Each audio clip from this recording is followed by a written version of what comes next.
Hello and welcome to Mindful Minecraft. My name is Andrew and this is our All the Mods 10 series. Historically, I haven't been very consistent with my upload game, let alone keeping the content fluidly moving. This video marks an end to that. I want to just play the game, and while I play the game, I want to yap. This mod pack is very large, and I mean gigantic. There are so many things to do, so many things to see, and so many processes to automate. So let's try our hand at actually playing through this and documenting the entire journey. Get your favorite snack, kick back, relax, and enjoy the mayhem that All the Mods 10 has to offer. First things first, wood, stone, repairable tools, and some food, maybe? Then maybe a base. I think that's a good set of goals for our first few days. After we cover our basic needs, we should look at a couple mods, and I'm already sort of leaning towards create and mechanism.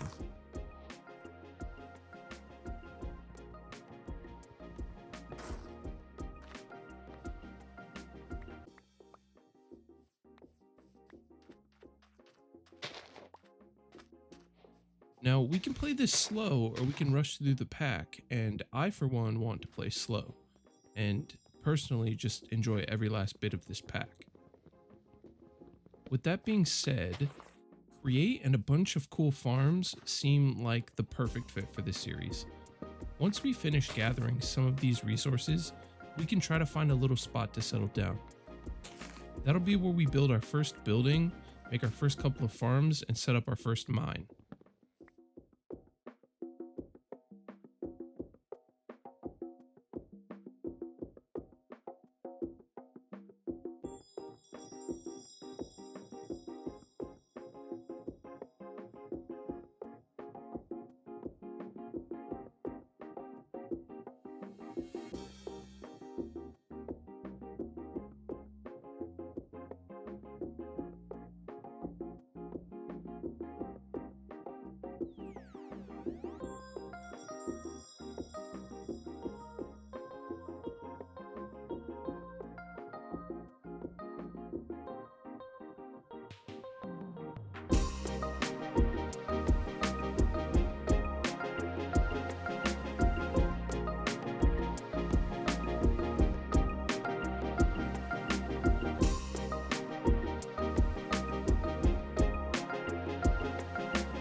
We've arrived after some brief exploration. I think this little spot in the water will do really nicely. Time for a little building and decorating session. I'm feeling rustic, so let's get going.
We've got a fresh start, we've got a cozy home, and we've got a new frontier to explore.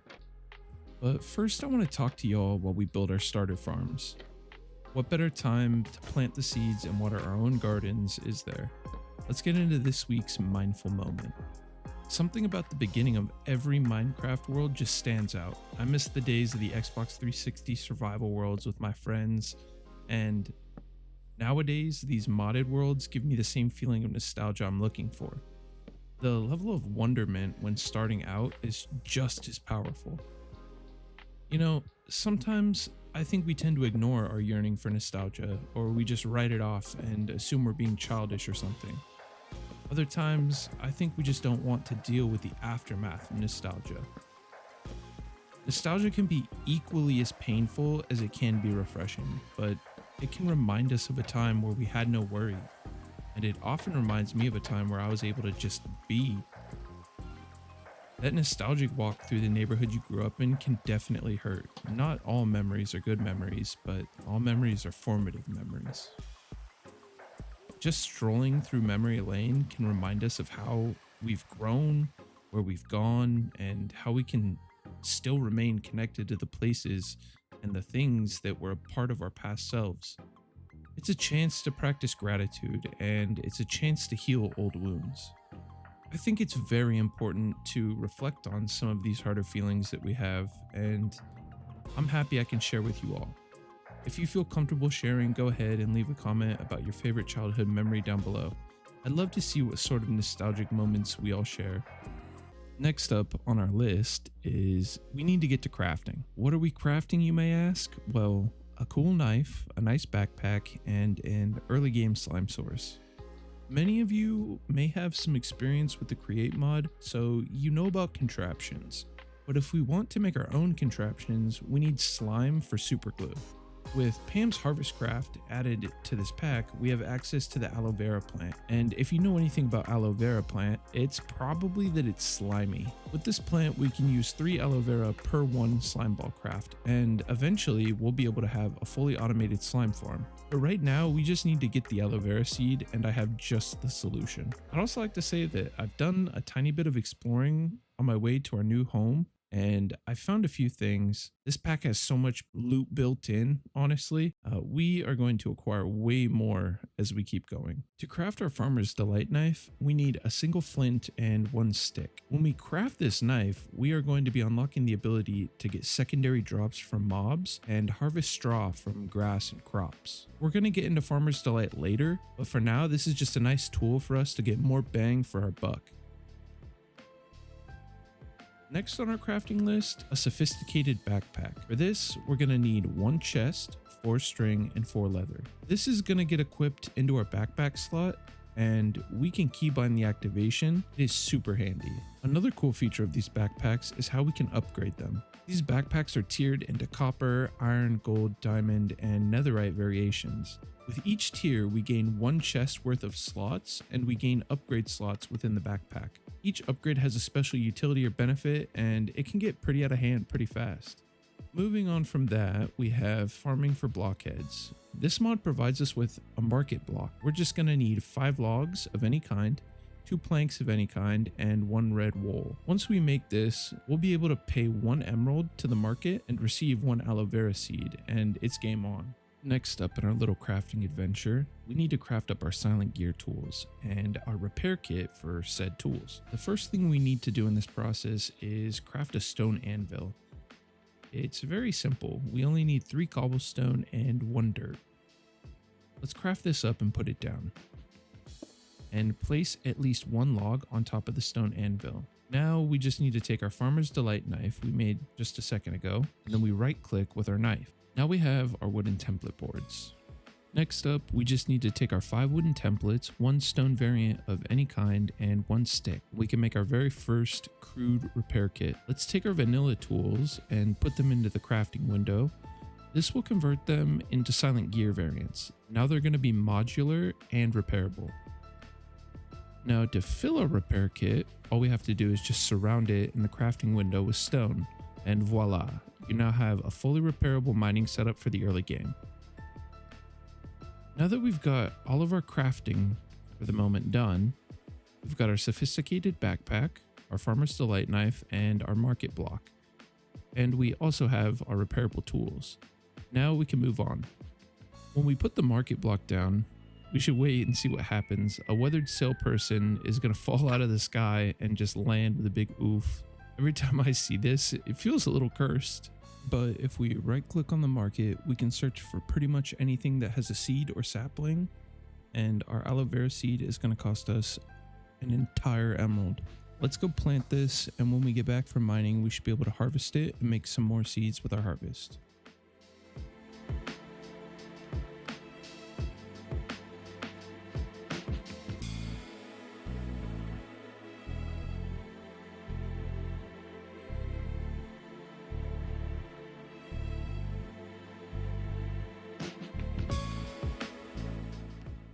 As we delve deeper underground, we need to keep an eye out for 3 specific ores and 1 specific type of stone. We're going to need zinc, copper, and iron, and for our stone, we need a load of andesite. These are going to propel us forward as soon as we return topside. The create mod requires a load of these resources to get started, so let's do it. Once we get enough to make our first set of machines, we're going to head back down into the mines and go on a search for gold. We need it for a few different create mod processes. I've gone ahead and prepared a little mining compilation to keep us on track.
Next up, we have a ton of create on our to-do list. There's a ton of information to go over and we want to get through it all, so let's dive right in. Now, before we get started with anything, I want to mention that when we work through a tech mod of any kind, it's nice to bulk craft items that we're going to need a lot of right in the beginning. This will of course help our scaling, but it will also broaden the scope of what we can actually accomplish at any given time. Create is jam-packed with extensive processes and recipes that range from washing gravel into iron nuggets and flint to planting trees and harvesting them. We can even turn sand into soul sand with Create by bulk haunting the sand. This might feel like a lot in the beginning, but just trust me, this is going to get much easier after you do it the first time. So let's begin. Let's make ourselves 2 stacks of andesite alloy. This is going to require 4 stacks of andesite and 4 stacks of either iron nuggets or zinc nuggets. We're opting for the zinc nuggets because our iron could be better spent elsewhere. Later on, we can improve this recipe by mixing 1 andesite with 1 of either version of the nuggets, and we get a 1-to-1 conversion for the materials instead of the base 2-to-1 conversion while manually crafting these alloys. We need these alloys for everything. They are the base material for nearly every machine, and they provide us with the means to create more with the Create mod. Moving on, let's take half a stack of these alloys and half a stack of wood. Our next process is going to be creating andesite casings, the actual block used to craft many of our machines. Now, we're going to automate this later on, but for now we have to do it manually. These can also be used to cover up shafts or cogs, and they make for great scaffolding material as we build. To make an andesite casing, we first need to strip our logs. It doesn't matter what kind of log we use, as long as it's not a plank. There's a super useful utility block in this pack called the Universal Sawmill, and it actually allows us to just put our logs in and choose stripped logs in the interface. Then we can just take the output. To craft this is pretty simple. We just need 3 slabs of any kind, 2 fences of any kind, 3 sticks, and 1 iron. This is a great block for us, so we might as well craft it and save our axe durability for now. Now we can just place our strip logs on the ground and right click our 32 andesite alloys onto them, and we get andesite casings.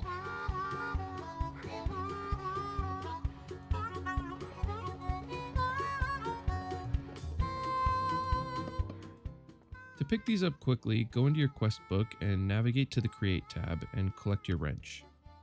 This will let you shift right click any create block to instantly pick it up. This feature makes these casings a great scaffold material like I mentioned earlier. Next up, we need some shafts. These allow us to transfer our stress units across any distance, and stress units are essentially our power supply. Let's take 16 of our alloys and craft up our shafts. Next, we need a way to create our stress units. And in the beginning, we're going to use rotational force to power our machines. This can be done a few ways, but I'm going to showcase how water wheels specifically work and how the rotational speed affects the stress units. To craft the small water wheel variant, which produces 250 stress units, or SU for short, we need 1 of our shafts and 8 planks of any kind. The small water wheel rotates at a base RPM of 8. To craft the large water wheel variant, which produces 512 SU, we need 1 small water wheel and another 8 planks. The large water wheel rotates at 4 base RPM. In order to even see these stress units or rotational force, we're going to need a pair of engineer's goggles. It's a simple craft, but we need our first machine in order to make these. We're going to need 1 gold plate, 2 glass, and 1 string to craft our goggles. But how do we get the gold plate? By creating a mechanical press, of course. While there are other methods in All the Mods 10 to obtain press materials like iron plates, gold plates, etc., we're going to create a mechanical press. To craft a mechanical press, we're going to need 1 shaft, 1 andesite casing, and 1 iron block. Next, we're going to need a way to power this. I don't want to use our water wheel quite yet. Instead, we're going to craft a hand crank. Although keep in mind, this will consume hunger as we use it. To craft the hand crank, we need 3 planks of any kind and 1 of our extra andesite alloys. The last thing we want for a mechanical press is a depot. We don't need this, but it's really nice to have as it keeps our items in one spot and it keeps them from getting all over the place. To craft the depot, we need 1 andesite casing and 1 andesite alloy. Hang in there, we're almost done with our first project. Once we finish this, the rest is smooth sailing. Let's go ahead and place our depot right here, and then let's hold shift and point at the top of the depot and place our mechanical press. When placing create machines, if you hold shift while placing, your machine will always place facing your target. This is a handy trick that we're going to need later. Now that our mechanical press is in position, we need to power it. Let's take out our hand crank and we'll place it on the shaft that we can see inside the machine right here. All that's left is to take our gold ingot here and place it on the depot. Then we hold right click on our hand crank and our mechanical press starts pressing.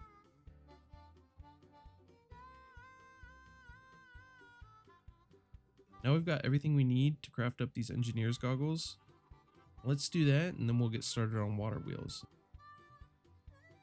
Now that we can see what we're doing, we can sort of automate these processes. Now that we've got a way to gauge our available stress units and our rotational speed, it's going to require 1 more craft. When we look at these 2 new blocks while we're wearing our goggles, they'll show us metrics that we need to be able to see. As we progress through the create mod, we're going to need a lot of machines, and machines require a specific amount of stress units to function. The only problem is that it's not very clear as to what stress units even are, or the exact value that we're going to need to see in order for our machines to work at the capacity that we want them to. To make this clear, I'll explain it a little bit better. A stress unit is the kinetic energy created by a source of stress unit generation. In this case, it's our small water wheel generating those stress units. When we have no machines hooked up to our small water wheel, we can see it's producing 256 SU. If we look at the large water wheel, we can see it's producing 512 SU. Think of the generated stress units as potential energy. In this case, we have 256 SU worth of potential energy available. Now, this changes if we speed up or slow down the machine that is connected to the water wheel. In some cases, a machine will require a higher RPM to work, like at all. And we're going to get into that a little later because we have a machine that we need that's going to do that. In order to demonstrate how rotational speed and stress units are variable with one another, I've got a plan. We need to make the speedometer and the stressometer.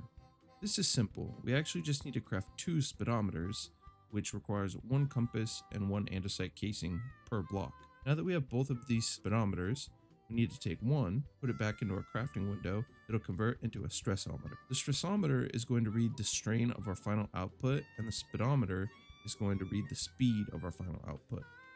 So if our small water wheel creates 256 SU while spinning at 8 RPM, we're going to need to keep that in mind when we go to speed up the machines. We have to use what's referred to as a 2-to-1 gear ratio in order to step our speed up. Every time we step our speed up, it doubles, and the strain produced by our machine doubles.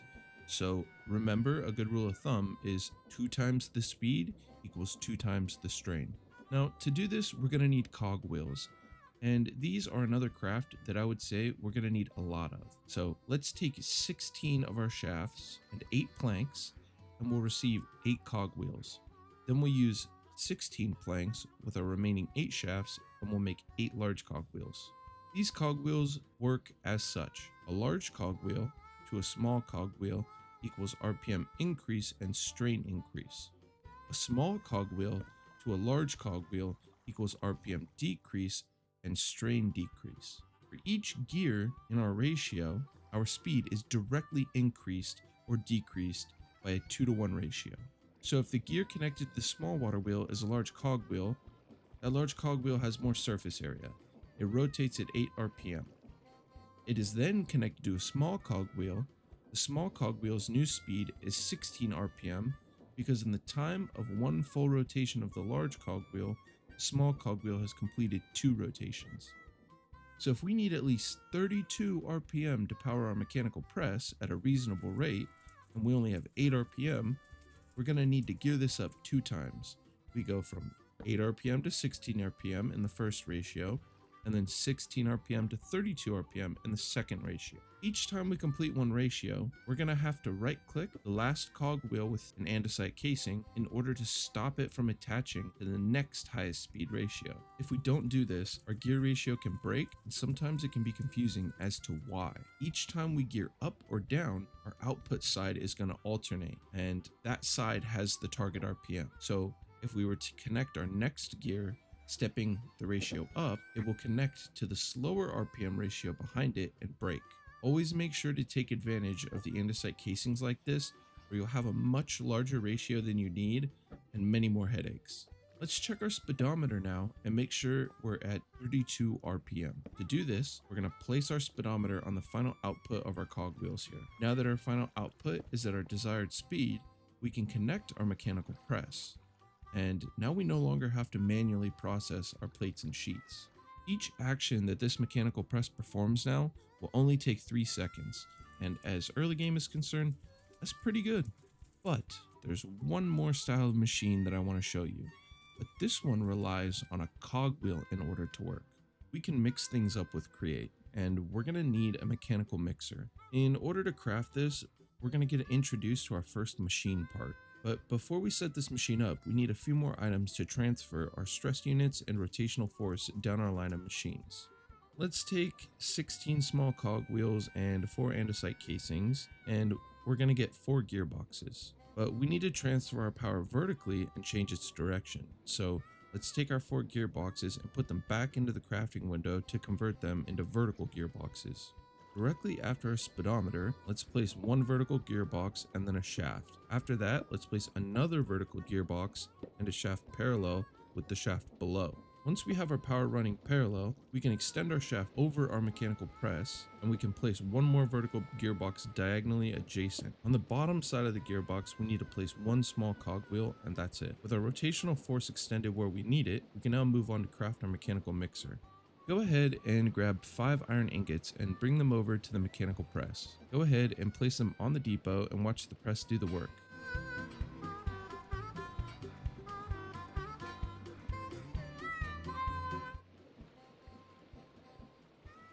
We need to make a whisk, and a whisk requires 5 iron sheets and those 2 andesite alloys. Now we take that andesite casing, 1 cogwheel, and whisk, and we combine it into the mechanical mixer. But just like our mechanical press, we actually need something to place below this. In this case, this machine does require this to work. We're going to need a basin, and to craft this, we just need 5 andesite alloys, and that's it. Go ahead and place the basin adjacent to the vertical cogwheel. Next, take your mechanical mixer, hold shift and place while pointing at the top of your basin. Now, this mechanical mixer has a minimum requirement of 32 RPM. As you can see, we're also out of stress units. The mechanical press is hogging all of the stress. Now would be a good time to place our stressometer and see what the problem is. Where we place the shaft in between our 2 vertical gearboxes adjacent to the water wheel, let's remove that shaft and place our stressometer. As you can see here, we're overloaded and it's showing the SU deficit that we need to account for. We've got to up our stress unit generation, and in this case, I'm just going to make one more small water wheel since our deficit is only 128 SU. Now that our stress capacity is raised, we can begin using the mixer. This is a great way to make certain alloys, and we can even use it centrifuge style with the Productive Bees mod. It also reduces the cost of our andesite alloy production, and we get 1-to-1 cost efficiency with that. To make an andesite alloy now, you can just take 1 zinc or iron nugget and 1 andesite, and you just toss them into the basin here.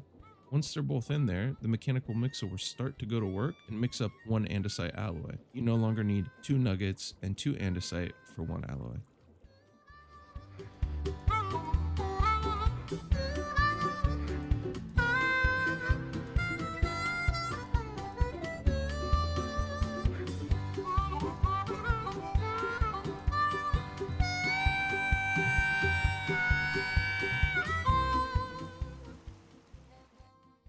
Now that we have like a couple basic machines, we still have a few more to go, and by the end of this, we're actually going to have a fully automated tree farm.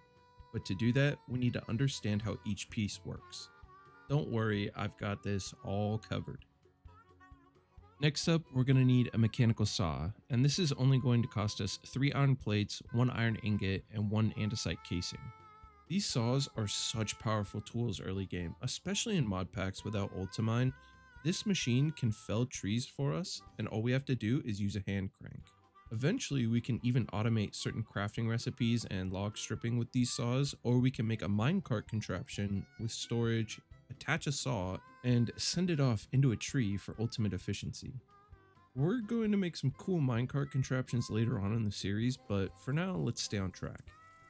I'm going to grab our hand crank from earlier, and we're going to go find a big tree and place our saw down. Well, we found this massive redwood tree, and the cleanup on this is going to be kind of crazy, but the items from the tree all in one direction based on the height of the tree. So let's shift right click our saw on the bottom block of this tree, and then let's clear the other blocks touching the ground. We'll leave the single block the saw is facing for now. We're ready to yell timber. Go ahead and attach the hand crank to the mechanical saw, hold right click, and watch as multiple stacks of wood falling from the sky.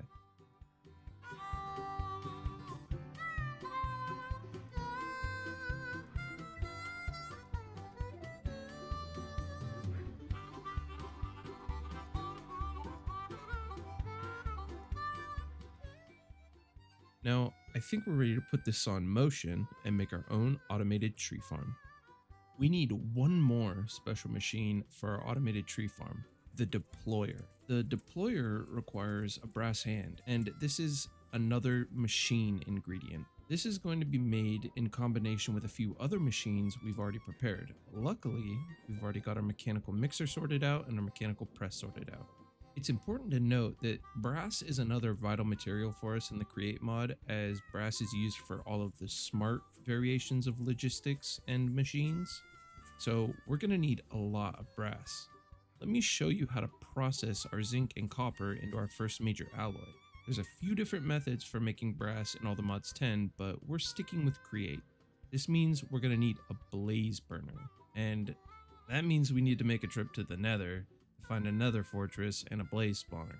Before we set out on our journey, all we're really going to need specifically from the Nether right now is quartz And then we need some netherrack, because once we get there, we'll be able to collect the netherrack, combine it with 4 iron plates, and then you get an empty blaze burner. And let's make our portal and head into the nether for the first time in the series. There's no going back now. We're all in on create. Let's jump in and hope we aren't immediately erased upon arrival.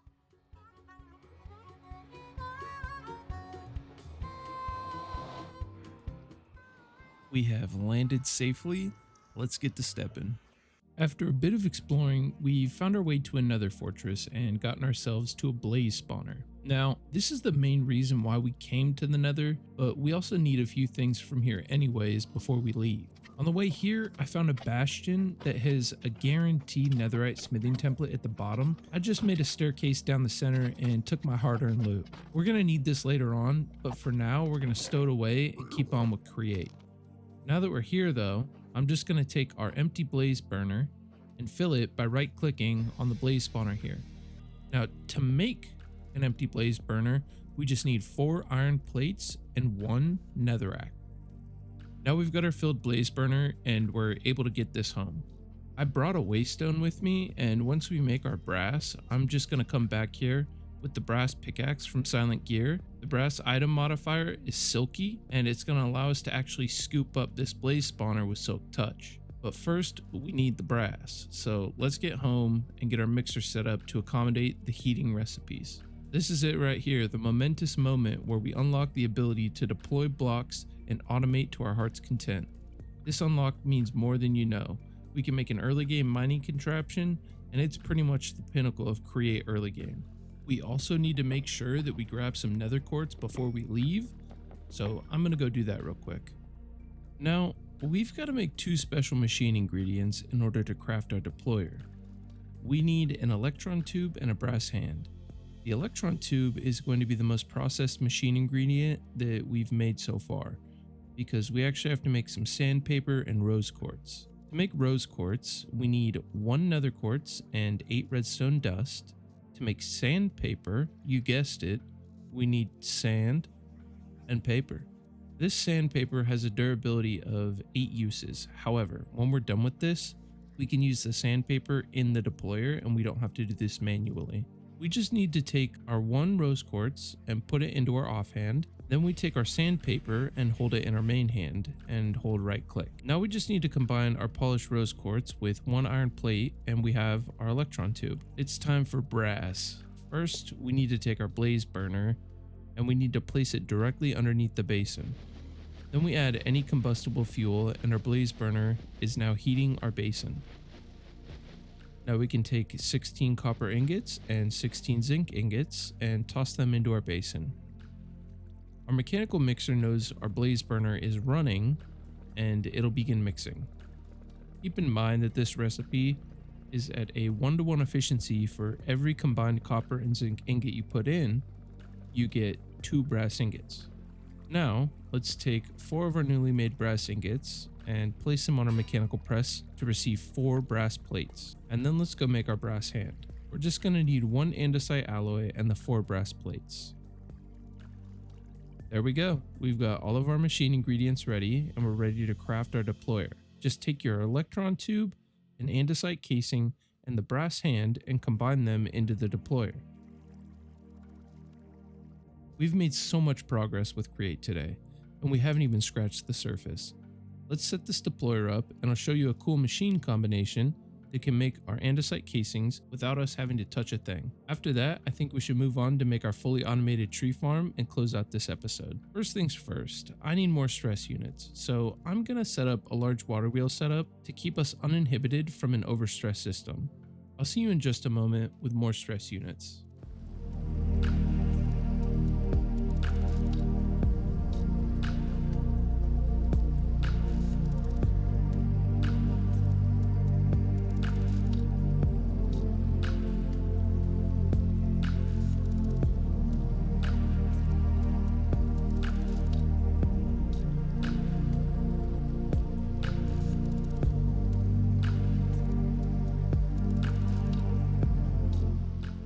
Now that we have a ton more stress units available, we can set up a semi-automated andesite casing deployer. This is going to save us so much time and effort with a simple solution. But first, let's talk about item imports and exports using the Create mod. We have a ton of options, with the simplest being funnels. Andesite funnels are the first option for us. They input a full stack into the connected inventory or machine, but they can only output a single item at a time when pulling from connected inventories or machines. They also don't allow us to filter the input or output. Our second option is brass funnels, and these are much more capable. They allow us to filter our import and export, and they still import a full stack while they're also able to export a full stack. We can even set a specific value of items we want to be taken out, whether that be 1, 14, 37, or 61. They allow full customization over the exported stack size. Both of our funnels are able to be supplied a redstone signal that turns the importing and exporting on or off, just like a power button. Each funnel has its own unique uses and functions, so if you can get away with using an andesite funnel, do that because it is much cheaper. In this case, we're going to use the brass funnel since we worked really hard to get this stuff, and this build actually does need a brass funnel.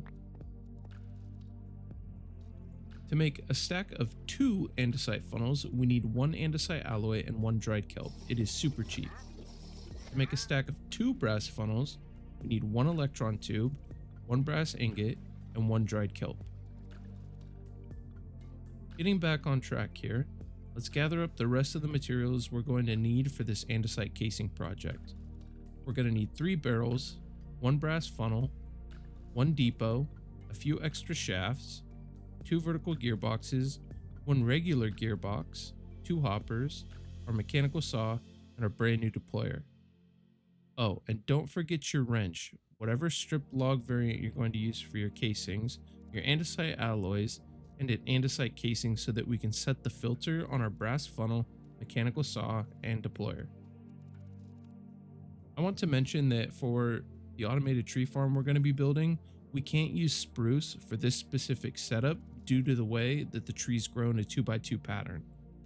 We will set up a special tree farm later on that allows for 2x2 trees. By taking my mechanical saw and placing it down right here. Next to our saw on the right, I'm going to place a depot, and then I'm going to hold shift and place our deployer on top of the depot. Make sure that the drive shaft is perpendicular to the setup. Next, let's take our vertical gearboxes and we'll place one behind our depot, making sure that the outputs are parallel with our setup here. Then we'll take one of our shafts and we'll place it on top. Then we'll take our other vertical gearbox and place it facing our deployer. Now we can take our regular gearbox and place it right behind our mechanical saw, ensuring that it's connected to both the vertical gearbox and the mechanical saw. Now let's go back to the front side and take our hoppers. We'll place one facing the mechanical saw and the other one facing our deployer. Now we can take our 3 barrels and place one on each of the hoppers, and the final one on top of the mechanical saw. All that's left is setting filters. Go ahead and take the brass funnel and hold shift while you aim at the side of the barrel on top of the mechanical saw. You'll see an indicator arrow pointing towards the barrel. That means that it's importing into the barrel. If your arrow is aiming towards the depot, just grab your wrench and right click the funnel. It'll swap directions from output to input. Now we can take our andesite casing from our inventory and right click the little square on our funnel. You'll see that the funnel is now filtered with that andesite casing. Only andesite casings will be able to move through it. We can move over to our mechanical saw now and look for the little square on top. This will set our recipe. Take your strip log variant that you chose and right click the little square to set your filter. Lastly, let's make sure nothing clogs our deployer and find the little square right up top here. Right click this with one of your andesite alloys, and now we're ready to connect to our power. Just connect the regular gearbox to your rotational force and this automation is ready for materials. We need to make sure that our mechanical saw is spinning towards our depot. This is the first time where the direction of a rotational force is important. If our rotation is spinning away from the depot, the logs that get imported into our mechanical saw will launch the opposite direction of the depot, and it's going to make a huge mess. If your saw is spinning the opposite direction, Go ahead and use another gearbox to change directions, or swap your water at your water wheels to the opposite side. Now we can take our logs, place them in the barrel above the hopper going into our saw, and our andesite alloys into the barrel above the hopper going into our deployer. Now just sit back and watch as the majestic brass hand does all the work for you. But before we move on to make our fully automated tree farm, we need to make chutes. These act just like hoppers, but they're way faster. To craft a stack of 4 of these, we just need 2 iron plates and 1 iron ingot. We've done it. We've made it to our final destination of the day. This setup is going to require us to dig deep and conjure solutions we had no idea we could come up with at the beginning of the episode. We need to prep for this. There's a few components that we need to craft, but we need to be able to put all of those components together. Remember those aloe vera seeds we planted? It's now time to claim that bountiful harvest of slime. We're going to make a tube of super glue, and this craft is going to require 1 iron plate, 1 iron nugget, and 2 slime balls. This little thing has 99 durability, and it's going to be the most important item we own for the time being. With that out of the way, we can begin with a little material list of items that we're going to need. We need 9 linear chassis. A stack of these costs 3 logs and 2 andesite alloys, so we're going to need 9 logs and 6 andesite alloys. Then we need at least 4 saplings of choice, excluding spruce and dark oak for now. We're going to need 4 trap doors, 4 mechanical saws, 4 deployers, 2 portable storage interfaces. 2 of these will run us 2 andesite casings and 2 chutes. We need 2 barrels. We're going to need 1 chute. Then we need to make the component that makes this whole thing run. We're going to need 1 mechanical bearing. One of these will cost us 1 wooden slab, 1 shaft, and 1 andesite casing. Then we're going to need 1 small water wheel to power this, 1 tube of super glue, and 1 water bucket. It's important for us to note that this specific setup, minus the mechanical saws or deployers, is the standard grouping of materials needed for any automated rotational farm. The linear chassis, mechanical bearing, portable storage interfaces, and superglue are the most important materials to keep in stock if you plan to make a ton of farms with Create. The only thing that usually changes with these is the machines on the chassis. Now that we've gathered up our materials, let's go ahead and lay this out. Let's make sure that when we walk away from this, it stays moving. And in order to do that, we have to make sure we're within a loadable chunk. I always start every automation or production line by outlining and aligning the chosen chunk. Press F9 to pull up the chunk border overlay. To align our chunk, we need to pick one side and start there. Let's pick this corner. And then let's put a marker block outside and to the left of the chunk overlay. This is the beginning of our offset. Staying outside of the grid, move all the way to the right and place the next marker block directly outside the last block of the chunk. Now we mirror this on the other side behind us, but we stay inside the overlay line. For the last corner, we just line up the block outside the chunk overlay and the block on the inside corner of the overlay, and we place it right there. This just ensures that our entire system is within our one chunk and able to be loaded. If you'd like to find center and just keep the whole chunk divisible by 3 for building and alignment purposes, just count out 7 blocks from the inside of any corner and place a marker block in the 8th spot. Go ahead and repeat that for each side and then line up the center block in the middle.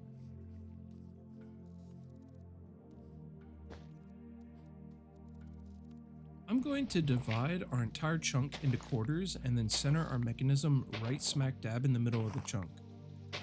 Let's dig a 3 by 3 by 2 deep hole right in the middle here.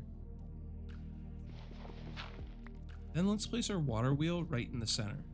Then go ahead and place 3 blocks and fill in one corner on the same level as the water wheel.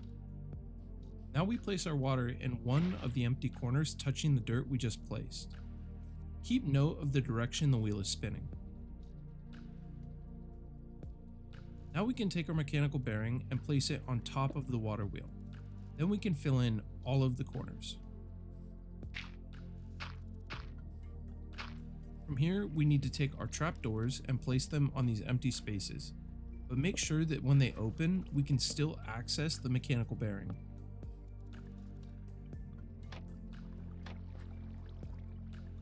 Now it's time to set up our linear chassis. Just place one linear chassis on top of the mechanical bearing and then extend it out 5 blocks. On the very last block, go up 3 blocks with the last 3 linear chassis. Then we need to place one barrel on the inside of our vertical chassis. Then I'm going to remove this top chassis piece and face the barrel from the outside. I'll take the portable storage interface and I'll place it on that barrel. Before we move on, we should get the other side of this set up. Facing the portable storage interface, let's grab a random block and place it right on there. Then let's take our second portable storage interface, hold shift and place it on that center block. Now we can break that middle block and use our wrench to make sure both of these interfaces are facing in towards one another. On the ground directly below the floating interface, go ahead and place your other barrel. On top of that, we'll place our chute by holding shift and right clicking. Now our portable storage interface is connected. As this contraption spins, every rotation, it will connect to that external storage, and the items that are collected will fall into that barrel. The linear chassis acts like one big block. They're all connected to the mechanical bearing through each other, and the initial block stuck on top of the mechanical bearing. Now we need to take our mechanical saws and place them on the linear chassis from the outside in. We're going to leave the inner 2 blocks empty, as trees can't grow within that spot or be broken in that spot from my personal experience. Next, we need to place our deployers, but we need to make sure that the deployer is exactly 3 blocks above ground level, and we need to make sure we've got access to the filter slot. The easiest way to do this is by placing a temporary block on the 4th block from the end of our chassis, and then hold shift and place the deployer on top of the temporary block. While facing the center of the contraption, in between each deployer placement, we're going to right-click the filter slot on the depot with our choice sapling. Now we just work our way backwards towards the end of the contraption. This is the part we've all been waiting for. Let's grab that super glue and let's right-click on our outermost saw, and then you'll see the little outline follows wherever we're going. Just outline the 4 mechanical saws and right-click on top of the linear chassis. If you right-click the vertical face of the chassis, it will just add a sticky spot and your selection will go away. That just makes it so you can stick a block to it like the top of the mechanical bearing. Now we'll select the portable storage interface and drag our selection all the way across our deployers. Then we'll take and select the portable storage interface and make sure it's glued on our top chassis block. We're ready to let this thing spin. Let me show you how this works real quick. When we go over to the center of our contraption and we open up the trapdoor, we can hold right click on the mechanical bearing where we're presented with a few options. This just changes how our contraption sits when we turn it off. It's not really going to affect us right now, so we won't dive into that yet. Before we start, we need to make sure we've got saplings in there. If we don't, we're going to be planting nothing, and that's not how this is supposed to work. Just go ahead and divide a full stack of saplings or whatever you've got into 4 different stacks and place one in each deployer's hand. You can place all of your extra saplings into the barrel on the contraption. Now it's time to turn this on and make sure everything is working how we need it to. Simply right click on the mechanical bearing with your wrench and step back quickly. These saws will absolutely obliterate us if we stand in front of them. It's always a fun little chore to turn these on and off. It keeps us on our toes. Later on, we're going to make this remotely controlled so we can turn it on or off with a redstone signal. As you can see, these deployers go to work pretty quick and they fill in the radius. Now we've just got to wait for them to grow. I'll go grab some bone meal so you can see this make its first cut. Now, this is just a basic setup. It's going to just drop our materials into this barrel and that's it. We'll get to automatically sorting out these materials next episode, and we're going to sort of copy our design here and make a fully automated crop farm. I want to use Farmer's Delight for the first time. We can set up a little kitchen and have a bunch of different meals automated. This is going to wrap up our first real episode of All the Mods 10. I really appreciate the patience and the support through my little hiatus. Thank you all for being the best audience. Next episode, we're going to focus on our food and automating a few resources with Create and Farmer's Delight. I hope I was able to give you all a good explanation on some of these machines, but I hope I covered the basics thorough enough that you feel confident to crank through the create mod. You're all great. Remember that. Have a great rest of your day. Peace.